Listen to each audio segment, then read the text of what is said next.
We are finally live. Let's go. What up? Let's get weird. It's your boy Tommy G here with the Thursday edition of Stay Cashin show. This is not our fault today that everything was all fucked up, right, Evan Hand? You actually keep your job today. Not getting fired.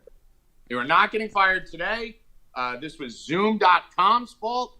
I know everyone's probably like, well, you're on YouTube. What does that matter? Because they're idiots. But we broadcast from Zoom through YouTube. And we are now back. I am trying to set this up and send the tweets out so everyone knows. We have Evan Hand. Let me start with you, my friend. Are you happy that you're keeping your job today?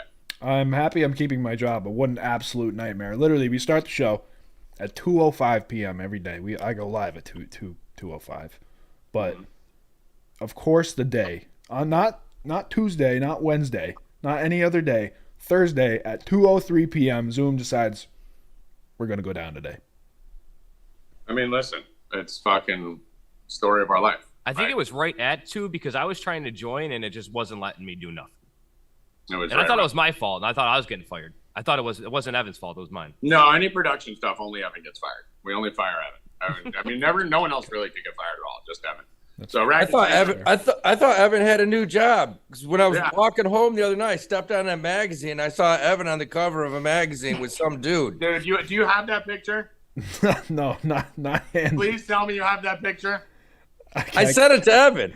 I can get it. Please. If you want. want. No, you sent it to me too. Please tell me you have it. I need you to hold that picture up.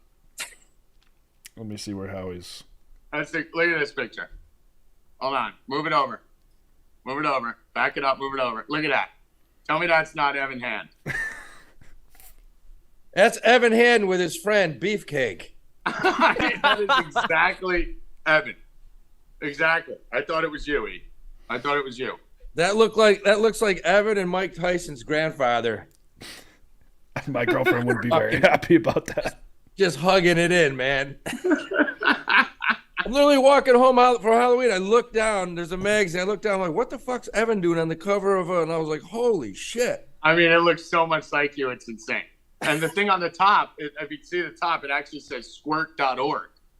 Squirt. Dude, I had a couple drinks last night. Howie was out having a couple drinks last night. We jumped on the phone for what we thought was going to be, 5 minutes, Howie? Yeah. And we were on the phone at like 2 in the morning. That's how my girl's laughing, man. Telling war stories, fucking laughing. That was the funniest shit ever. We were probably on the phone for 4 hours. Oh, my God. Yeah. I think we're like exclusive now. Are we dating? Nailed that college teaser, man. We're juiced up. Yeah. I mean, it was fucking, that was a funny conversation. We would have been like canceled from every outlet in America if anyone. Oh my God! If you could listen to 5 minutes of that conversation, we would have been canceled from every outlet in America. Yeah. Oh yeah. So Howie Dewey joining us right out the gate because he was here for the college football segment. So we said, let's bring the monster in. Rackets, you got to jump out at 2:45? Yeah, I gotta go pick up my son at like 2:40, 2:45. I'll We'll have Howie do the college football with me right at that time. While you're out, and then you'll be back for the NFL and shit. So let's start with the headlines. What do we got here, E-Money? We got a lot of moves going on in the NFL. Bradley Chubb, he's going to the Dolphins. We have Brandon Cooks, who's pissed off, so he's not playing tonight. I guess the new thing in the NFL is just basically throwing a temper tantrum when you don't get your way. Yeah, they're just be a baby. They're millennials. I mean, Howie, we talked about this a lot last night. They're just fucking babies, dude. Yeah. You never would have. Imagine Raleigh or any of the coaches we were talking about fucking having Brandon Cooks just say, I don't want to play because I didn't get traded. Evan's whole generation, man. Unfucking believable. It is. I think it's Evan's fault. I think we should fire Evan because Brandon Cooks isn't playing. Yeah. Fair. I think that makes sense. I'll take the blame for that one. Yeah. So Brandon Cooks is out. Just so you know, Brandon Cooks' current contract, Brandon Cooks signed a 2-year, $39 million contract with the Texans, including a $16 million signing bonus. So Brandon Cooks is getting $40 million to be an average wide receiver on a terrible football team and play 17 days for 3 hours a day a year. And he is not happy and going to just not play football because that is not okay for him to make that menial amount of money, Rackets, to play a kid's game. There's no way. It's the NFL. There's no way they're going to pay him. They'll start docking him right now. Well, and that's the new thing now. Now the fucking NFL is moving towards giving all these guys signing bonuses of 15, 20, 30 million. I mean, Deshaun Watson got, 200-something million guaranteed? So once they guarantee all that fucking money, the NFL loses all their leverage now. That's why they're turning into fucking prima donnas. That's going to pay for a lot of massages, man. Yeah, a lot of finger popping there for Brandon Cooks. Any impact here, Rackets, that you think this has on the Texans, especially tonight? Nah, not really.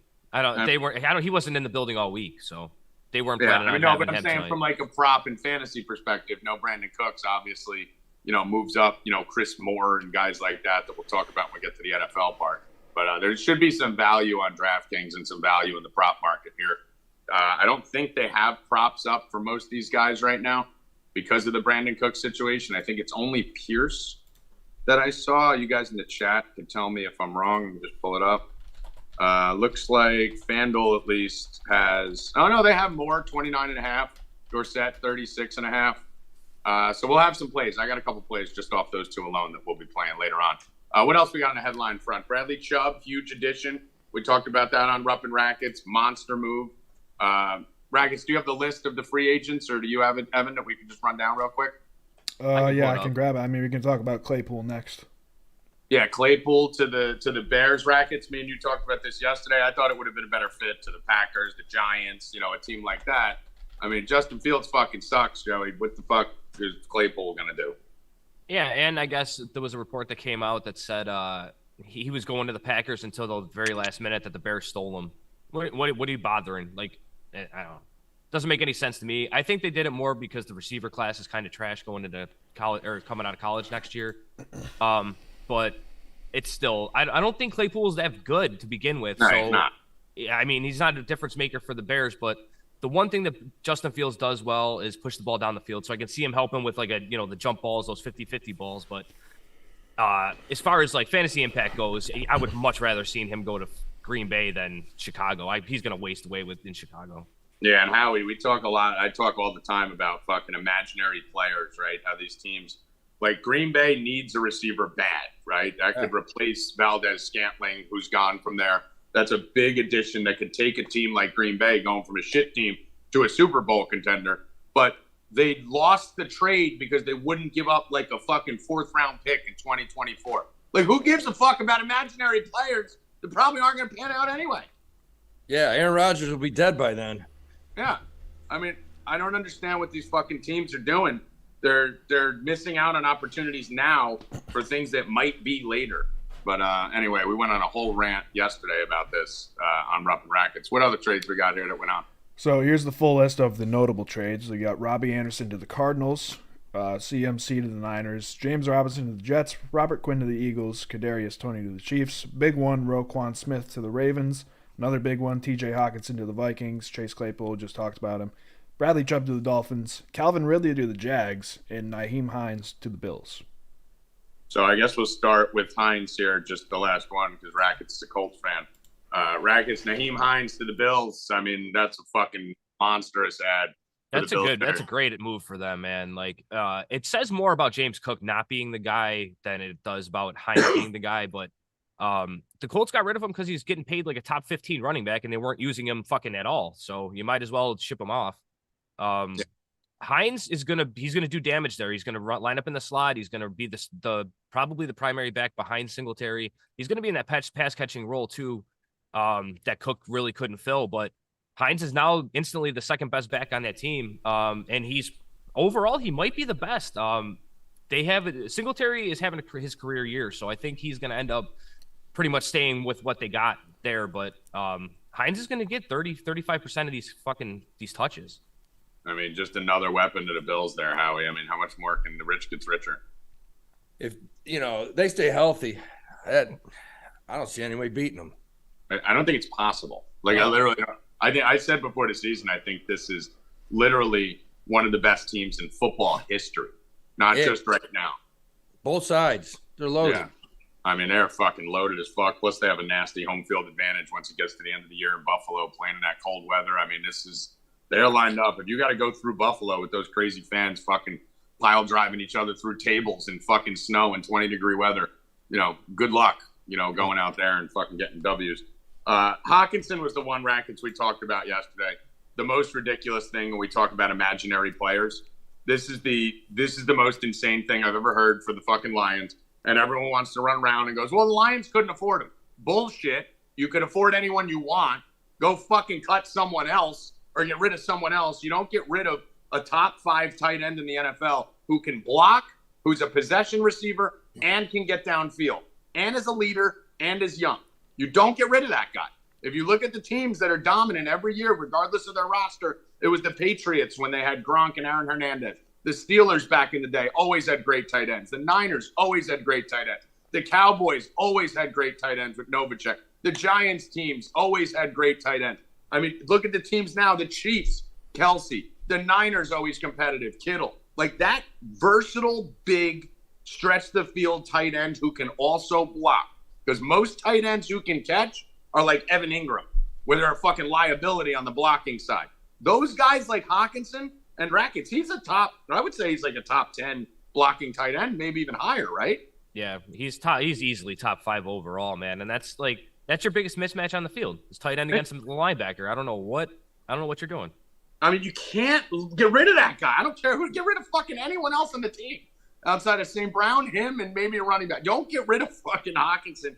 And then you give him within the fucking division. You give him to the fucking Vikings. To Minnesota. And honestly, Howie, I think this puts the Vikings. The NFC sucks. I liked the Vikings before the year. They're fucking 6-1 or whatever their record is. They lost Irv Smith, who was pretty good at tight end. Now they just got fucking George Kittle at tight end basically for free. Hawkinson. I mean, I'm saying it like he is George Kittle. I know it's Hawkinson. Yeah, I mean, when Cousins doesn't turn the ball over, they can play with anyone. Yeah, I mean, that's it. NFC sucks. So good job, Vikings. We like our future that we're sitting on. We all threw the future out the other day, plus 1,400, 1,500. I think it's as high as 1,600 for the Vikings to win the Super Bowl in an NFC that has literally the Eagles, the Niners, and a bunch of fucking who knows what the fuck else is there. So that shouldn't be bad. And then the Calvin Ridley thing is the last thing we'll touch on, Rackets. The Jaguars just keep stockpiling wide receivers. Like, we go bring in Zay Jones. We're going to overpay Christian Kirk. We're going to bring in fucking Ridley. I mean, if Trevor Lawrence could fucking evolve at all, if you can't produce next year with this fucking team, with ATN coming around, like, he's a complete bag of shit if he doesn't have a monster year next year. I 100% agree. We were hating on Christian Kirk's contract the whole time. Now he's not paid to be a 1 anymore, even though he's getting paid like a 1. He's getting paid to be a 2 now going into next year, and that's what he is. Calvin Ridley's top 5 receiver in the league, guys. Like, he's awesome. So when he comes back, he's going to make Lawrence a whole lot better. That team's scary. Yeah. So, I mean, this is pretty good situation, good trades for these teams. And then you got teams like the Giants and the Packers who were in a position where you thought they were going to make a move and didn't do shit. So, nothing but any other headlines there. You can move college football up on that list there too, because we're going to do that in a minute once Rackets has to leave. Any other headlines here? Just that Zeke is getting scolded by the Cowboys organization because he decided he wanted to leak the Cowboys helmets that they're wearing on Thanksgiving, and they're sick, but obviously that was supposed to be a secret. So Cowboys are not happy with Zeke right now. Well, I think the Cowboys are just looking for any reason to be able to fucking play Pollard. Yeah. 100%. I mean, Zeke wants to do nothing, Howie, but fucking bang Dak Prescott in the ass. He's just there for decoration. But, Pollard, and I think 2 games without Zeke, pat self on back. I've been telling you for 3 years, Pollard's the better back over there. I think in 2 games without Zeke, he's 279 on the ground and 5 touchdowns in 2 games without Ezekiel Elliott. Fucking insane. Get that fucking Ewok out of here. What the fuck are you doing? Ewok. He looks like a fucking Ewok from fucking Star Wars. Anyway, all right, Rackets, go get your kid. Howie, me and you will go tackle some college football right now. And Rackets will catch you back on the flip side. I'll be back. Howie, last night, Maxion, pretty easy, right? I had him straight. You had him teased. I mean, yeah, both of them. You just went with Michigan last night. You were good. I mean, the Maxion's the best, isn't it? I mean, what's the trick to the Maxion, Howie? Tell them all. Tell the world. the trick is literally matchups, because these teams play each other so much. And if you just look over the last 5-10 years, who beats who scores. You get these teams that play. There's certain teams that play each other and they never score over 20 points. Then there's other matchups. You get Miami of Ohio, maybe against Ball State, and they're going to light it up. So last night was, played like a film, man. It was easy. We took the Michigan teams, and hell, I think it was Western Michigan. They beat the shit out of them. Central Michigan beat the shit out of them. Western Michigan should have won. Central Michigan. Yeah. Yeah, we were talking about it last night. That's what started our 16-hour fucking love fest on the phone. But the big thing for me, Howie, in that Western Michigan game, I have to bitch about this for a second and then kick to you. Western Michigan is down 7 with 5 minutes left, or 4:58, whatever the time is. Not a lot of time in the game. Down 7 from like the 15-yard line, 12-yard line, 10-yard line, whatever the fuck it was. And it's 4th down, and they kick the field goal. Like, what are you doing? You just turned a one-score game into a one-score game. You still need a touchdown. So I get that now if you need to stop, you need to get the punt back, which they did get, and then you need to score a touchdown. Take that shot at the touchdown, Howie. If you miss it, guess what? They're starting at the 10. So that's a bad position for them to be in. And then try and score a touchdown again. You don't play to win, you play to tie, and then you try to win. Yeah, I didn't understand that. No idea why they did that. And then they're play calling from the 25 at the end. They get the big play. They get the run. They're running drop-back passes with a quarterback who can run that take 15 minutes to develop because receivers are running from here all the way over to here. I mean, everyone's so stupid, Howie. But next week, Dewey, we got 6 MAC games, I think, on Tuesday and Wednesday. That's awesome. I love the MAC. I love it. I'd rather watch the MAC than anyone. Yeah. If you guys aren't signed up, you need to get signed up right now. We have a huge offer going at 4 Deep. I had a plus 3,400 last night, Evan, in hockey. Hit a fucking hat trick. Plus 3,400, plus 700. We're up 80 units in hockey in just a couple weeks. But I will tell you this. If you're going to get signed up, sign up now. Anyone who's a current subscriber, you could buy the rest of the year package. It's like there's only 10 weeks left in the year, and there's 5 weeks free in this package. So you're basically getting it for half off. College basketball starts next week. Me and Howie will be skull fucking the shit out of that with Hoffman. We're rocking right now in hockey. We're rocking right now in all the sports that are going on. And the MAC is finally moving to Tuesday, Wednesday, which they should be doing every week. Howie, we talked about, why does the MAC not start conference play and just play Tuesdays and Wednesdays? I don't know, man. It's it's starting to be a tradition thing with the MAC. I mean, it used to be the MAC. That'd be the Thursday night game. Would be a MAC game, right? And then they go Wednesdays and Thursdays. Now it's Tuesdays. Perfect. Every MAC game should take place on Tuesday, Wednesday. There's no competition. It's national TV. It'll help for recruiting so that all the players go in there and know you're going to be on ESPN, ESPN2, ESPNU every single fucking week when there's nothing to compete with, and you don't have to worry about the rest factor of playing on a Tuesday, then a Saturday, or a week and a half off. Because if you're playing every Tuesday, Wednesday, your whole conference, the last 10 weeks of conference play, that's just their cycle. They just cycle it a week off, Tuesday to Wednesday. And that's a good, I mean, that conference puts out players. I mean, that's what you got, like Ben Roethlisberger, Tony Romo, Kareem Hunt. They all played in the MAC. Yeah. I mean, it's a fun watch too. Yeah. It's a good watch. So it's good television, good ratings. It would be great for the conference, great for ESPN, great for fucking college football. Yeah. Because who the fuck's watching a Kent State game on Saturday afternoon at 3:30 when Alabama's playing fucking Georgia? Like, no one gives a fuck. So put me in charge. I will run college football. And Howie, you will be the president, and you will explain to me why Ohio State is ranked higher than Georgia. I looked at that 3 times yesterday, and I said they had to have made a mistake. Right. Because how do you take the number 1 team who just blows out Florida and you drop them behind Ohio State and Tennessee, and they're minus 7.5, minus 8 points against Tennessee this weekend? It makes no sense. So how do you got to rank behind them? You have the number 3 team in the nation as an 8-point favorite this week against the number 1 team in the nation. Yeah, so someone fucked up there. I mean, and honestly, from a ratings perspective, as you know, everything that they do is revolving, because this doesn't fucking matter for the college football playoffs. They'll throw these things away by then. Everything they do is to hype up the sport and hype up the viewership, right? Yeah. Isn't it a better marketing move to market 1 versus 2, Tennessee versus Georgia this week, when it doesn't matter because whoever loses, Ohio State's going to move to second next week anyway, no matter who loses? So why do you need them there right now? You know, it's going to be the same thing as the past, I don't know, 20 years. And when the playoffs start, Ohio State's going to be the favorite until they play an SEC team. And then they're going to get the shit beat out of them on national TV like they do every year. And then they're going to say, yeah, I don't know why did we have them rank 1 or 2 again? Yeah.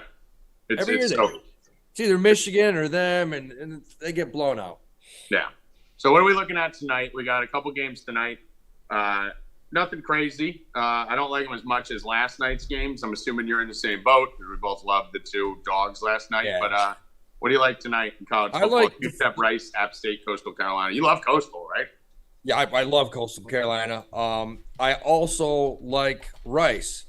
UTEP, I think, is 1-9 playing at Rice. I don't care how bad Rice is. UTEP doesn't win there. So I do like Rice laying the 3.5. I think they probably win that game by a touchdown, 10 points. But then you got a good game. The other game's great. Appalachian State. I love that. It's my boys versus your boys. Those, yeah. I mean, that's going to be an interesting game. Both teams are loaded. Coastal Carolina, I think, is the class of that league. But then you got App State. They beat Texas A&M, right? Mm-hmm. So I like Coastal Carolina at home. I believe it's their first nationally televised game. I think that place will be packed. There'll be a bunch of drunk college students down in Myrtle Beach showing up topless to watch the fucking Chanticleers end up beating Appalachian State. But that's going to be a close game. I mean, do we like the over here, Howie? Because, I mean, it's just, not to do fucking retard math here to break it down, but let me just get, because I'm a big App State guy, and Howie's a huge Coastal guy, right? And both teams have overproduced to the gills, probably 2 of the best teams against the spread in the country that we've seen. I don't know if they've lost more than 1 or 2 games against the spread. I'm going to read you down. We already know how good Coastal is. App State lost 63-61 opening weekend to North Carolina. It was a good team. 17-14, they beat the number 6 team in the country, Texas A&M, the week after that. 32-28 to Troy. They got edged out by James Madison, who Howie we know is a very good team. Yes. Definitely top 20 team in the country. They beat Citadel 49-0, 29, 36-0, 36-24, 42-17, 42-3. They just beat Robert Morris. I think there's going to be points in this fucking game, Howie. Both teams score. Yeah, both these teams throw up a lot, and I think this is 63.5. I think it's a fucking smidge low. I think this should be like 67, 68. Yeah, I think so too. I mean, Coastal Carolina puts up 30, 40 every game. And so does that. Yeah, they both do. So, the one game that Coastal Carolina lost to Old Dominion, score was 49-21. Right. I think it goes over. All right, so you're on Coastal. What do you want, Coastal +3? Yeah. All right, Howie's on Coastal +3, Evan. I'm with Howie on Rice. I'm actually going to use them in a parlay piece, though that -192. So I'll give you that in a minute. And then I'm on the over 63.5 for Appalachian State, Coastal Carolina. That's it for tonight, right? It's just 2 games. That's right? it. Yeah. What are you most excited about this weekend? I mean, I can't wait. I can't wait to watch that Georgia-Tennessee game. Yeah. What do you think? Let's do a little quick preview on that one. You like that? I think Georgia's going to give them a beating. I think they're the class of that league. They're healthy. The receivers, he's got a core. And I think that Brock Bowers probably gets 200 yards and 3 touchdowns against Tennessee. I mean, I could easily see that happening. I mean, I'm just so biased. I don't even know if I could put a bet out, honestly, on that game because I'm a UT fan. So I don't know if I can bet against Tennessee in this spot. I'm just so fucking excited for it that I'll probably just watch it as a fan. But that's gonna be a fun game for sure. So all right, Dewey, get out of here. All right, my man. Good, my friend. We will see you in the chat. All right, catch you later. Be back on tomorrow. Yeah. All right. Joey Rackets. How you doing? You got the kids and everything? You all set? We're in the parent line, having fun. Okay. Parent line? Is Jay Cutler over there with you? No, but Chronicles are coming. No sign of Jay Cutler. All right. Let's do some NHL and NBA, and then we'll get to the no-hitter that was thrown last night in the fucking Such a World joke. Series. I mean, we'll talk about that in a minute. Let me pull up my NHL stuff here. From the NBA perspective, we have a couple plays that were put in by Sir Brian Healy.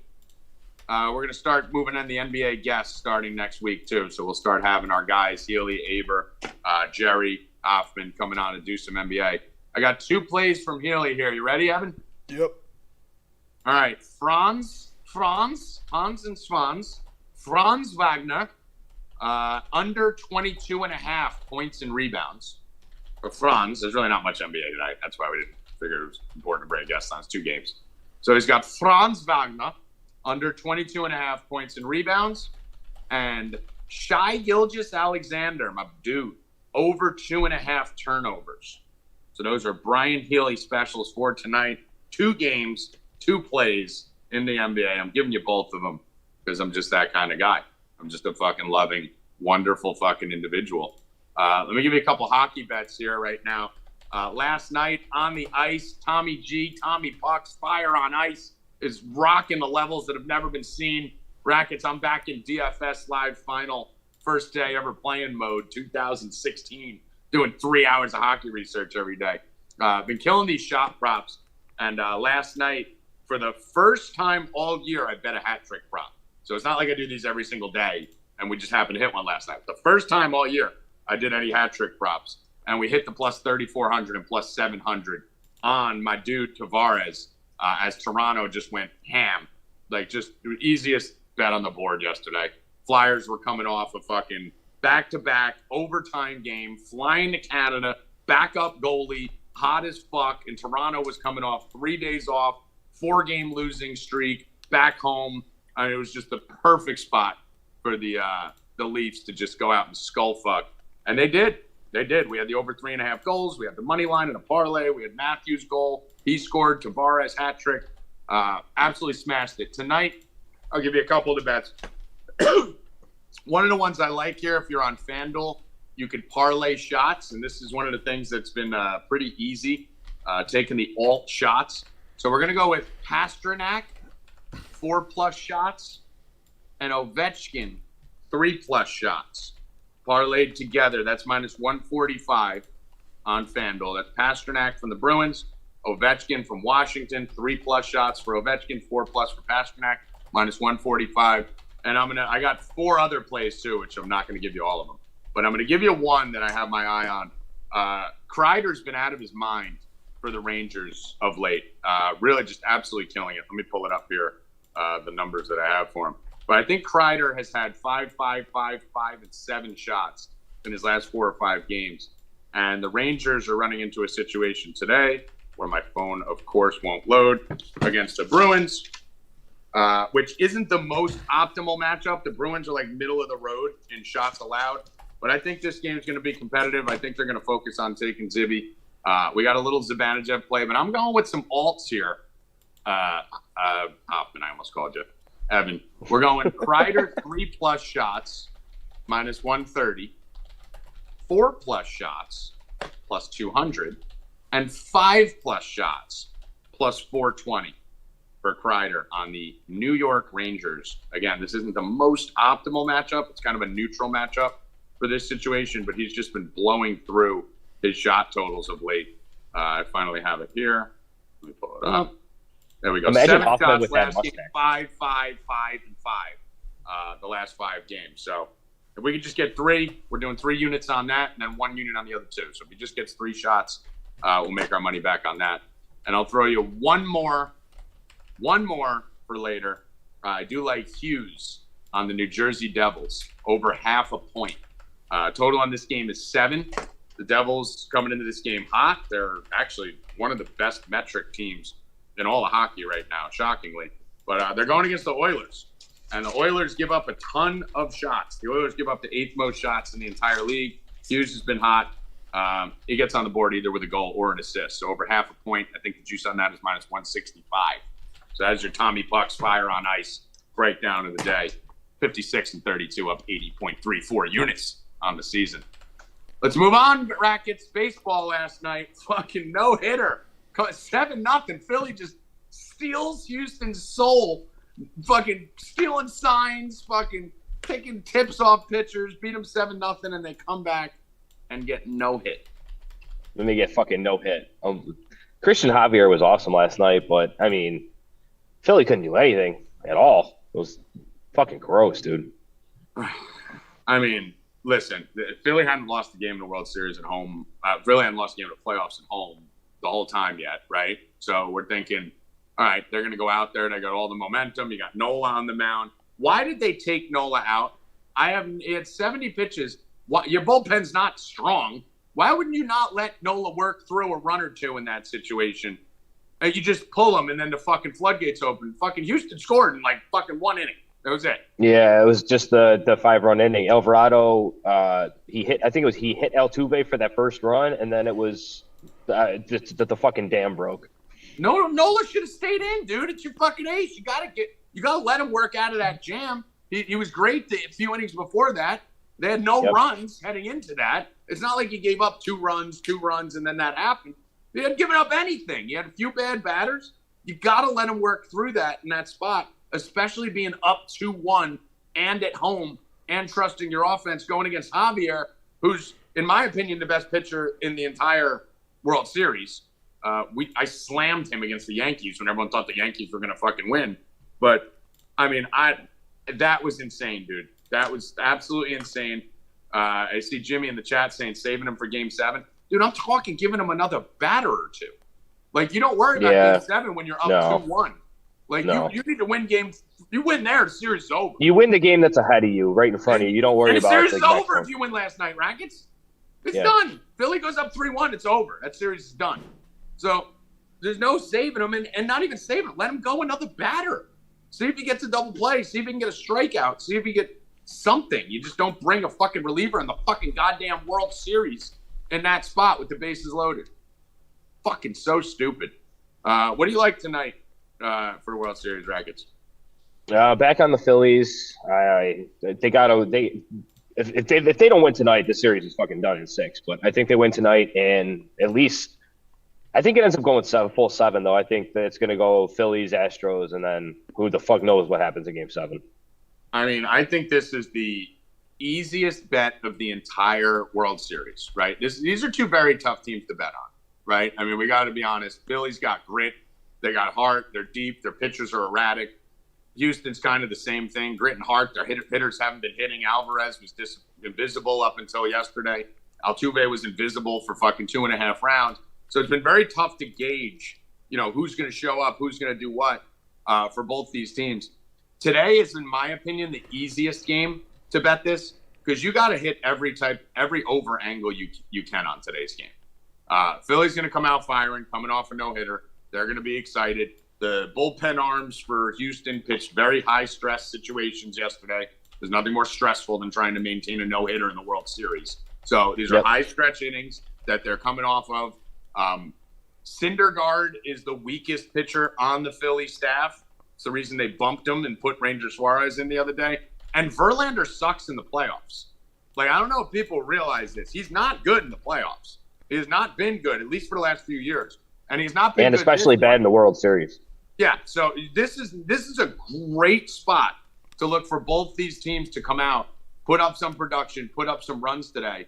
And you can get the 6.5 at like minus 140. I mean, I'm taking the 7.5, Evan, over 7.5 minus 105, and the 6.5 minus 140.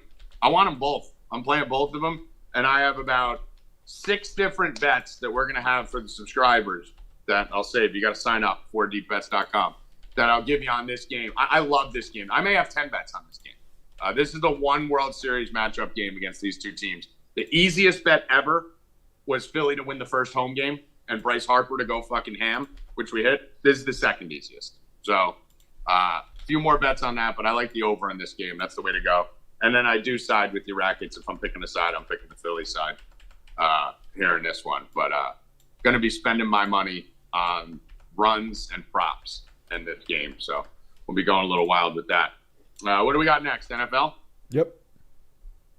All right. What do you think, Rackets? We got Philly tonight. We got no Brandon Cooks. Houston's fucking a mess, but I mean, Philly's Their just gonna defense jump is them still and run kind away. of. I don't know. Their defense is still kind of good, man. It's everybody. All I see is Philly blowout. Obviously, you see the minus 800 on the fucking money line. I don't think the Texans like hang in it, but I don't think they win 40-10. I think this game stays under. To be honest with you, I think there's a prime under game. I mean, listen, it's a primetime game, right? It's a Thursday night game, short week. I think a lot of people don't factor in that on these short weeks, you're looking at situations where the teams don't get to practice much. They're out of rhythm. They're not right. It's not just that it's Thursday night and everyone's rigging the games, which is a big part of it. But it's also that they get one day of practice. Monday's a recovery day. Tuesday's a real practice. Wednesday's the day before a game. You're not going hard. So, teams aren't right. Teams don't do well under 45.5. I think your main concern here is, do the Eagles Philly 35 points, right? But listen, everything's backwards on a fucking primetime slate.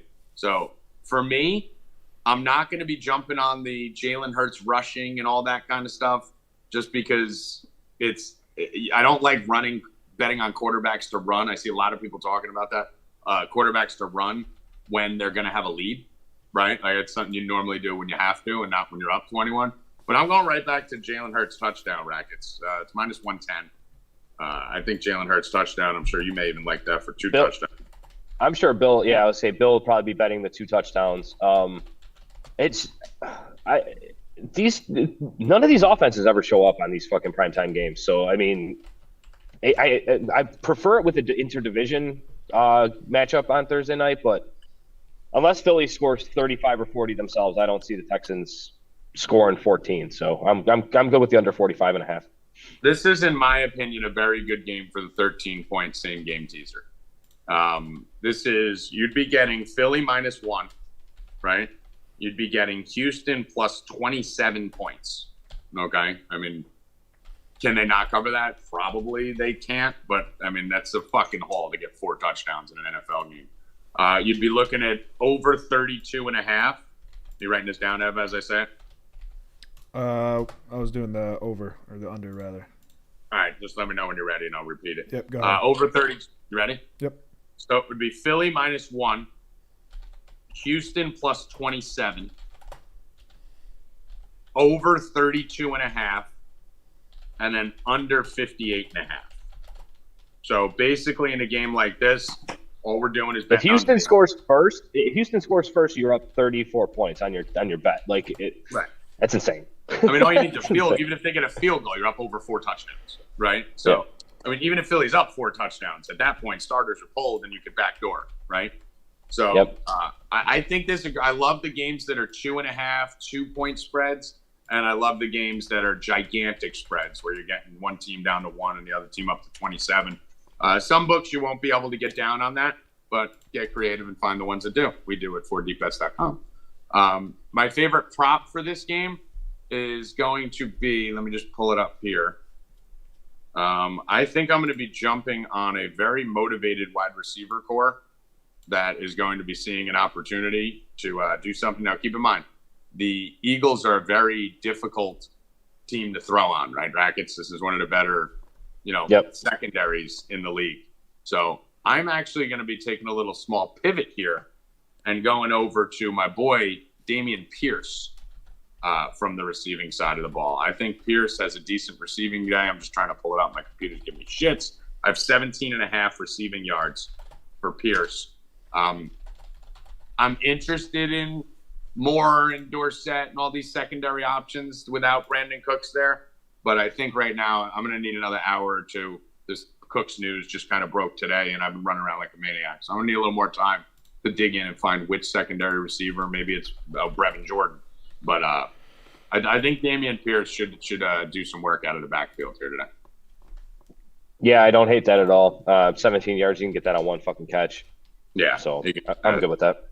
And then the rushing and receiving for Pierce isn't horrible either at 85. The problem is I'm just a little bit worried. Philly starts fast, and if they start too fast, which they normally do, and this game's 14-0, you might see them really just be throwing the ball the whole game. So Pierce is going to be involved. I think this is a plus matchup for him from the receiving standpoint, because if you look at Houston Rackets, they've been in almost every game. That's why I like the under, man. I think they just kind of hang. Like I don't think they can blow out tonight. And I'm not saying that it's going to be a 3-point game or anything like that, but it's going to be a lot closer than people think it's going to be.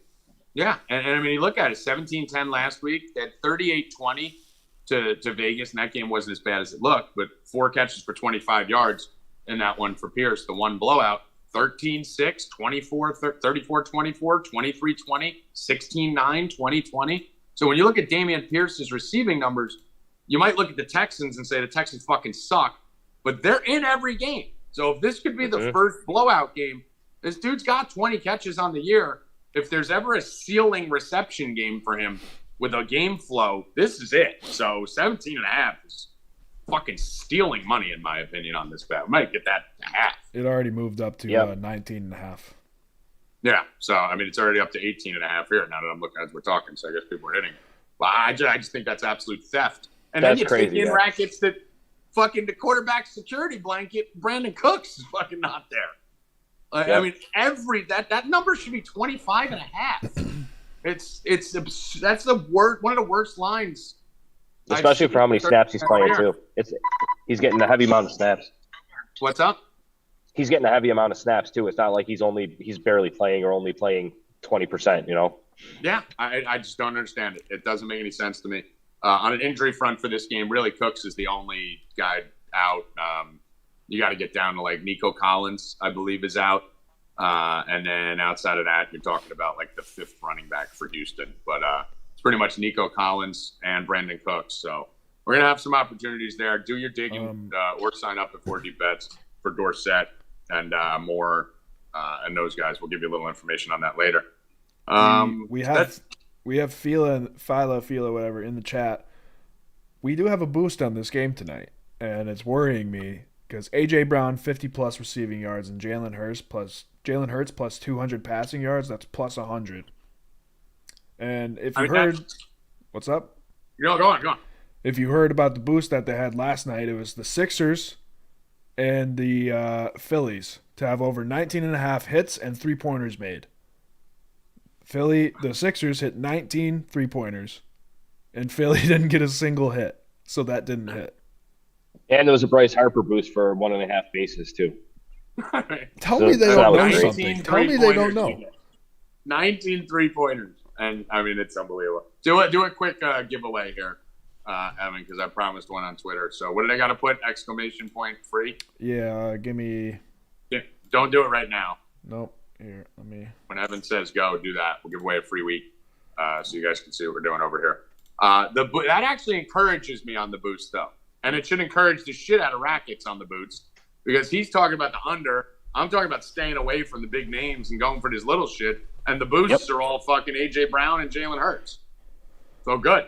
So like, let him. Let's go. Oh, man, on that. I'm going to have some Miles Sanders action, but I'm definitely going to have some Houston action on that. But yeah, I'm not going near it. The other boost here, A.J. Brown, 50 yards. Pierce, 50 rushing yards. Good. We're on the other side.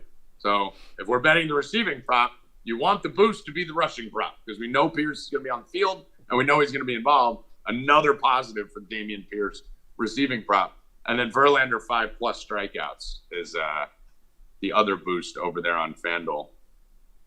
Another one is both Eagles and Phillies to win, boosted to plus 220. That's not good for the Phillies bet. That's not good. That's not a good one. That's not a good You guys know I usually do the double results, but I will not be doing a double result tonight because I'm sure Philly is minus 300. Yeah, and we already have a bet out for Philly to win the World Series, and this is a pivotal game, Game 5, obviously. So we basically have a bet on Philly to win this game right now, anyway. So I'm just going to pound props and totals. I'm rooting for Philly. I lean Philly. I don't think I'm going to bet Philly though tonight. Evan, you want to do the giveaway already? It's up to you. We're gonna wrap it up in a minute. So if you want to say anything, it'll be my final words. Oh, the giveaway will be your final words. You guys better hurry up with this giveaway. You got about fucking 2 minutes. Not even. You got about 2 minutes. This was the fastest 60 minutes on television here. We ran through 15 sports and 20 plays, and I mean, what, 40 minutes? 44 minutes and 47 seconds. I'm like a freight train right now. I didn't even do any blow yet. Oh, WTA finals tonight. Ons Jabeur. Bet her. Ons Jabeur. I don't know what the line is. Don't care. Bet her. Hold on. Let me find you the line there. What did you say? Tennis. We're going to bet on. Didn't she retire? Who was it? No. Who was it that retired? What are you, crazy? No, who retired? I don't know. What's the other girl? Who, Serena? She didn't retire. No, the fucking the number one player in the world, women's tennis. They retired. Harmony Tan. Ash Barty? Ash Barty? Yeah, Ash Barty. Yeah, she's retired. They're both chubby bitches, chubby gangsters. Ons Jabeur minus 160. Yeah, man. Give me Ons Jabeur. All the Ons Jabeur tonight. I think it's tomorrow, though. Is it tomorrow? Yeah, I think it's tomorrow. Yeah, it's Friday. I thought it was tonight. What's tonight's match then? I didn't even look. I saw Jabeur and got excited. Let me see. Tonight, Friday, 11 a.m. Is it Pagula? Is it the Pagula match tonight? Fucking no, I can't. She sucks. Bet against Pagula. She's trash. Let me see. Playing You like got ass. Jang McNally. That's doubles. Sviatek Garcia minus 340. Yeah, that's tonight. Iga's gonna win that match. Coco Casakina. Dasha. Bet Dasha Casakina. Daria Casakina plus 120 or something. That's a good bet. So take Ons Jabeur off, and we'll put that on. Put Casakina on tonight, and we're gonna bet Jabeur tomorrow. You might, if you want to do a parlay with them both, be my guest. Go ahead. All right, Casakina plus 120. I don't. I like know how to spell Casakina that. tonight. Kasatkina. Cassit. Handle learn. Kasatkina. What's the line there? Cassat. Plus 120. 120. All right. Plus 120. Everyone's asking where Bill is. We don't fucking know, dude. No one fucking knows it. I mean, Bill's bad, let me dude. just give you the. You know where Bill is? In the fucking chat room, fucking making fun of us on Twitter, trolling the shit out of us. So Bill first had food poisoning because he ate fucking bad sausage and egg, right? And then the next day I drive him to the hospital. We find out he's fucking anemic. And then after that, he's got a fucking like infection in his body. Now he's at like some fucking getaway resort getting fucking IVs pumped in him from like 9 a.m. to fucking 5 p.m. Tomorrow he'll probably have AIDS. Who knows? We have no idea what's going on. That he just developed that he didn't get that he had didn't have the last time he got it's not tested. the vaccine though. We know it's not the vaccine. So YouTube, don't. We are Bill is pro-vaccine. Bill Rupp very pro-vaccine on Stay Cashin. Pro-vaccine, pro-booster. He's pro-everything. Pro-vaccine. Bill Rupp will tell you, get your vaccine, everybody.